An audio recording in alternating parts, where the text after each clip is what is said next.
Hello, everybody. It's Andrea. I actually contemplated not doing a podcast today. Technically, it's my day off. When I'm full of ideas, it's easier to do a podcast. When I'm tired, as I am today, harder. And then I saw a series of links at Instapundit, and they caught my attention, and I wanted to share them with you. They are all about the insanity in academia. I have a little bit of a background on this. Having been to academia, I went to UC Berkeley from 1979 to 1983. During that time, I worked 20 hours a week and commuted 15 hours a week.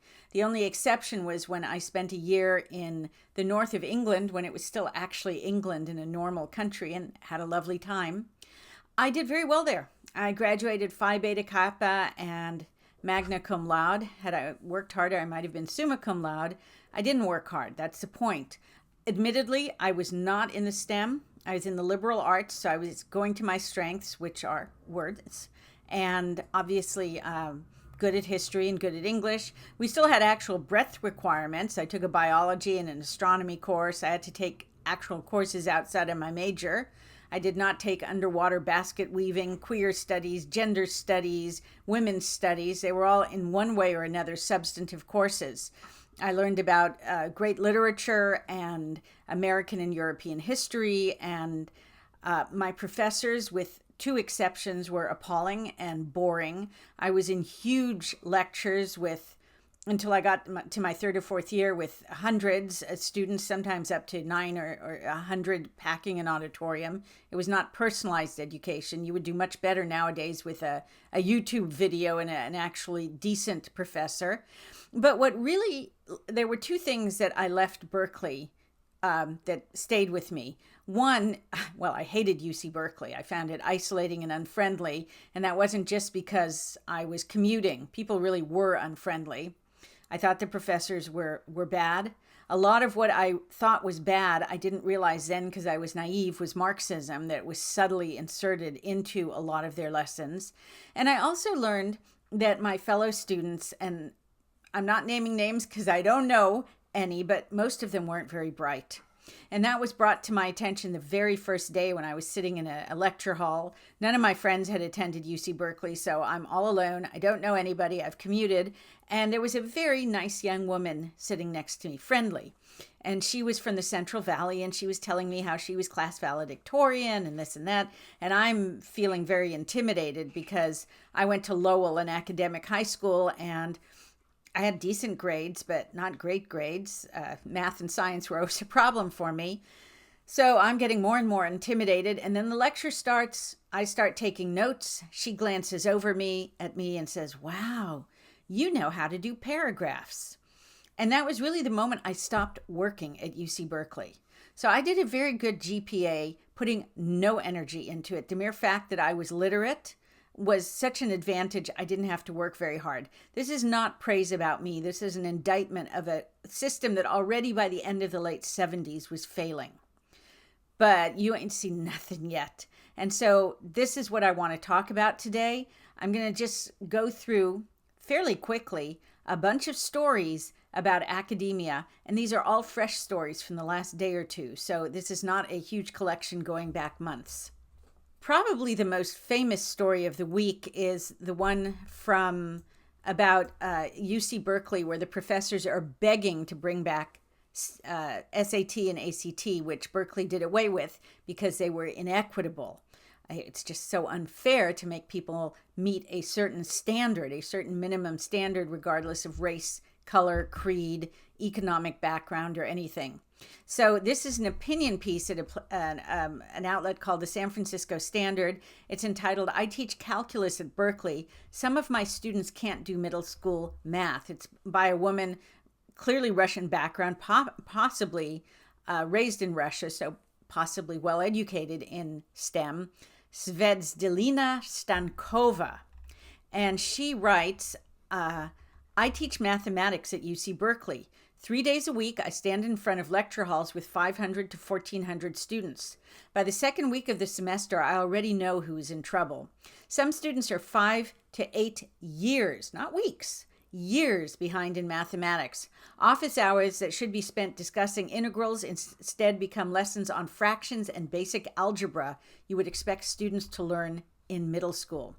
That is why this spring and summer, thousands of faculty members across all 10 UC campuses, including more than 2/3 of UC's mathematics faculty, signed open letters urging the system to restore the SAT and ACT admissions. 5 Nobel laureates joined us, along with professors from across the university, including Beatrice Manns, Berkeley's first Latina full professor. And a little ...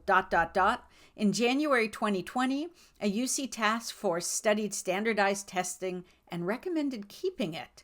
Then President Janet Napolitano, you remember her from the Clinton era, nevertheless urged the Board of Regents to phase out the SAT and ACT, citing pandemic disruptions and long-standing equity concerns. The regents voted that May to make testing optional, and a court ruling later that year focused on access for students with disabilities. Let's try this word again, requiring UC to become completely test blind through 2025. Since then, admissions officers have been forbidden from considering the one standardized measure that provided a common academic benchmark across California's thousands of high schools. Tests work if you're proud of what you've accomplished. Tests are a disaster if you're a disaster. And UC Berkeley is reflecting that fact. It's gone from having dismal students to having completely illiterate and innumerate students. And this is where the left wants us to be, because academia is no longer about teaching students math, science, the great literature of Western culture, the sweep of Western history, along with world history or literature from other countries, civics, our Constitution. The sole purpose of academia today is to indoctrinate students in leftism. And we've certainly seen that when it comes to that, they know how to teach, and they're very, very good at it. So that's my alma mater, which was already a poor quality Marxist institution before most people realized it, and has now simply come out of the closet. So that's not the only thing. In Torrance, California does tend to show up in this a lot, a Palestinian-American professor calls for death to Zionists everywhere and says they worship the devil. I don't have much to add to that. It's just a top California dentist and professor at Triton College has made no secret of his hatred towards Zionists since October 7th and has posted hundreds of Instagram stories calling for the death of people who support Israel. In the old days, someone like that would not be allowed in a classroom because it would become apparent that he could not teach honestly, if for no other reason than he would discriminate against students. Nowadays, of course, it's a viewpoint difference. Another story that struck me was from Joanne Jacobs, engaging culturally relevant and useless. Teachers aren't trained to teach writing. Now, again, this is something I could have spoken about years ago because I thought most of my teachers were morons. And I've never changed my point of view because I went to San Francisco public schools where by the time I was in middle school and high school, the mid to late 70s, most of my teachers were morons.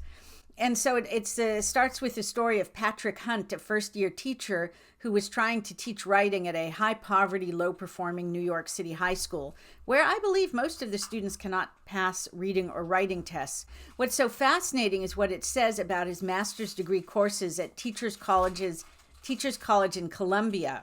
Hurt thought his charismatic graduate school professor would explain how to teach writing in the teaching of writing class. Nope. Quote, every class discussion found its way to the subjects of power and identity, writes Hunt. There was writing as social action, but nothing on how to give effective feedback to students. Literacy, he wrote, has become, quote, a general skill that could be bolted onto any domain or concept, he learned. That opened the door to, quote, digital literacy, critical literacy, media literacy, and something we talked about ad nauseum called racial literacy, end quote. Traditional literacy was considered outmoded and oppressive. Quote, the usual tools and techniques English teachers employed to teach writing, graphic organizers' rubrics, were actually bludgeons used against disadvantaged students, close quote, the professor explained. Again, our institutions no longer have an interest in the 3 R's or anything related to the 3 R's. Academia is solely interested in driving home Marxism, economic and racial, and the whole hierarchy of intersectionalism. And let me say again, they are very, very good at that. The failure of teaching in things that actually help people become educated, successful, disciplined, cultured, that they can't teach that is because they won't teach that. Moving on. This is from Complete Colorado, and I'll put links to all of these in the along with the video. And the title is SCOTUS Takes Up Pre-K Religious Discrimination Case Against Colorado. So what's this about? One of the consequences of Colorado's lurch to the political left has been the adoption of massive new state and regulatory programs. ... Among the new programs is one that enables residents, including undocumented immigrants, to send children to pre-kindergarten schools at taxpayer expense. Now note that even this site talks about undocumented immigrants. They are, as a legal matter, this is me speaking, not the article, illegal aliens. That is a technical term. That's just it. Euphemisms don't work here. Going back to the article, however, Roman Catholic pre-K schools found themselves excluded from participating because the law mandated that each preschool provider provide an equal opportunity to enroll and receive preschool services regardless of ... sexual orientation or gender identity. And the article continues that, of course, this is a problem for Catholicism, which, in keeping with the Bible and biology, says male and female, he created them. And then the essay continues, as if this were not enough, the Colorado Department of Early Childhood, which administers the preschool program, adopted regulations permitting schools to discriminate in ways favored by woke ideology. For example, they are permitted to give preferential treatment to certain racial groups and, in the phrase of the program director, the LGBTQ community. The program director justified this by saying that the beneficiaries of this treatment were groups that, in America, historically faced discrimination. The article adds that she didn't know that historically Catholics had faced discrimination in America.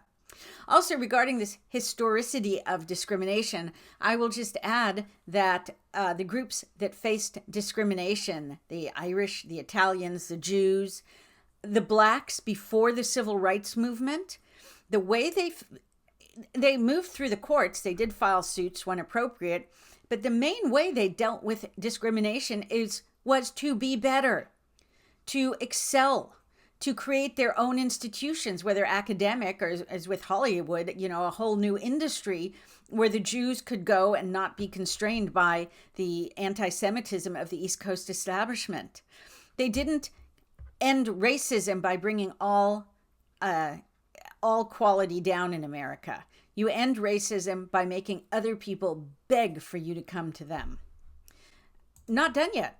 City Journal, why is the University of Michigan hiding grades? Now, I wrote about this, and I said it was just a pathetic example of snowflakeism, and that you're failing to give students the incentive they need. When I got bad grades, and I did, they kickstarted me. It was like, oh my God, I got a bad grade. I'd better get a better grade. Now, if I had control of grading, I would say that grades should be calculated on a trajectory. If I start off badly, but master the skill, I think my later grades should be weighted because the point is that I am learning.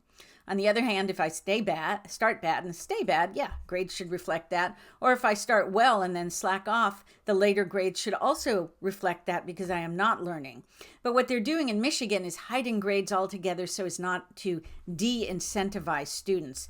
But it turns out that this too has a racial criterion because it says the university, starting in fall 2027, the University of Michigan will exclude first semester grades from overall GPAs, for first-year students in its College of Literature, Science, and Arts, purportedly to curb a mental health crisis. Well, this is me speaking. That's already a problem. Why are so many young people having mental health crises? Maybe because they don't know what's in their underpants. Anyway, back to the text. The university declined to tell the Wall Street Journal how it decided to launch its grade covering pilot program, but university documents suggest that grade covering is part of a larger effort to reshape the university around the students it admits, rather than expecting those students to adapt to a demanding academic environment. In other words, universities, both in pursuit of money, are admitting more and more people, and they are admitting people who would not previously have been admitted. It's affirmative action, no matter how they spell it, and it's the classic mismatch. These kids are admitted, and they're lousy students. So rather than putting them in special ed classes, or maybe not admitting them, they're just telling the students, oh, you're doing fine, which is cute, but it doesn't provide them any incentive to do better. At some point, their grades are going to catch up with them, the mismatch will hit hard, and they'll drop out, or the professors will just lie about the grades. There'll be pressure on them, or as we saw with Jason Arday in Cambridge, internal pressure on them to pretend there's no difference between a good student and a bad student if the bad student is a minority, and the University of Michigan degree will become useless. Okay, but wait, there's more. The last one is universities are threatening students with investigations and disciplinary actions over deadnaming. Now, deadnaming is when you have someone who's got gender dysphoria and claims to be a member of the opposite sex and changes his or her first name. So you have Bruce Jenner became Caitlin. What a nice, pretty name. You have Will Thomas, a swimmer, becoming Leah Thomas, a swimmer. And at campuses across America, it is now, if students refuse... Okay, let me back up. If you change your name because you hate your name, fine. If you change your name because you get married, fine. If you change your name because nobody can spell it right, fine. But if you change your name because you are making a point about an imaginary gender transition, I feel no obligation to honor it, because what you are doing is forcing a lie onto me, because there's only one reason you changed your name. So at several colleges and universities, they, quote, discourage students from deadnaming, with some threatening investigations under policies that classify the practice as a form of harassment against transgender identifying students. And the colleges are CSU Northridge in Southern California, the University of Oregon, Tufts University, University of Buffalo. I'm sure there are other universities. Those are just the ones that Campus Reform reported on. In fact, I'm willing to bet that all universities, except for maybe Hillsdale and small Christian private colleges, have the same policy. If you refuse to be forced into using a feminine name for someone obviously masculine, or vice versa, you will get in trouble with your college. Free speech does not exist for people who live in the reality-based community. And on that, I think I'm done. I believe that higher education in America is hopelessly corrupted. I think every penny of taxpayer dollars that goes to higher education is stolen, fraudulent money taken from taxpayers to support programs that do not do what is promised, namely to educate people. And I think the best thing that we could do for America is remove all federal money from higher education, except for very narrow exceptions in the defense industry. Even the medical establishment is hopelessly corrupt and can no longer be trusted with the money. I mean, just look at what they did in the name of so-called transgenderism. And on that cheerful note, thank you for joining me on this wild rush through the madness of academia.